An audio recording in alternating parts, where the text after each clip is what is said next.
পাবনার রূপপুর পারমাণবিক বিদ্যুৎ কেন্দ্রের প্রথম ইউনিটে জ্বালানি লোডিং শুরু হয়েছে। প্রকল্প কর্মকর্তারা জানান, প্রথমবার রূপপুরের প্রথম ইউনিট থেকে ৩০০ মেগাওয়াট বিদ্যুৎ পাওয়া যাবে। পরে প্রতি মাসে ১০ থেকে ১৫% করে উৎপাদন বাড়তে থাকবে। সবকিছু ঠিক থাকলে জুলাইয়ের শেষ কিংবা অগস্টের শুরুতে রূপপুর থেকে জাতীয় গ্রিডে বিদ্যুৎ যুক্ত হওয়ার আশা করছে কর্তৃপক্ষ। ২০১৩ সালে তৎকালীন প্রধানমন্ত্রী পাবনার রূপপুর পারমাণবিক বিদ্যুৎ প্রকল্পের কাজের উদ্বোধন করেন। রাশিয়ার সরকারি পরমাণু সংস্থা রোসাটমের সহযোগিতায় রূপপুর প্রকল্পের কাজ চলছে। দীর্ঘ ১২ বছর পর আজ রূপপুর পারমাণবিক বিদ্যুৎ কেন্দ্রের প্রথম ইউনিটের ফুয়েল লোডিং শুরু হবে।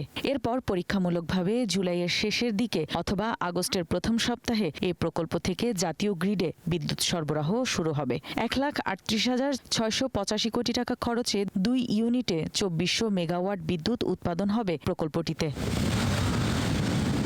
নানা চড়াই উতরাই পেরিয়ে বিদ্যুৎ কেন্দ্রে প্রথম ইউনিটের ফুয়েল লোডিং খবরের আশ্বাসে বুক বেঁধেছে সাধারণ মানুষ। জ্বালানি ও বিদ্যুৎ সংকট মোকাবেলায় রূপপুর পারমাণবিক বিদ্যুৎ কেন্দ্র বড় ভূমিকা রাখবে এবং দেশে বিভিন্ন কলকারখানা তৈরি হবে বলে আশা পাবনাবাসীর। আগামী দিনে এই প্রকল্প যখন চালু হবে তখন যে পরিমাণ বিদ্যুৎ জাতীয় গ্রিডে যোগ হবে, অনেকাংশে আমাদের দেশের বিদ্যুৎ ঘাটতি পূরণ হবে।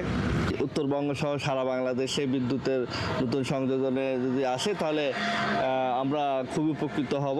এত বড় প্রজেক্ট এরই আমাদের জন্য কিন্তু কাল্পনিক, তারপরেও যেভাবেই হোক এই প্রজেক্টটা হওয়াতে আমরা খুবই খুশি।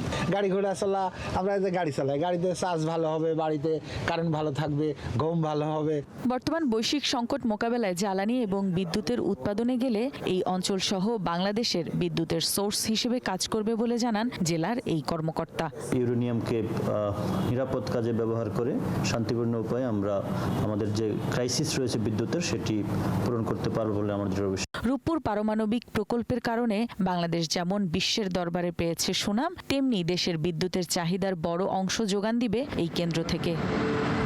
One national desk.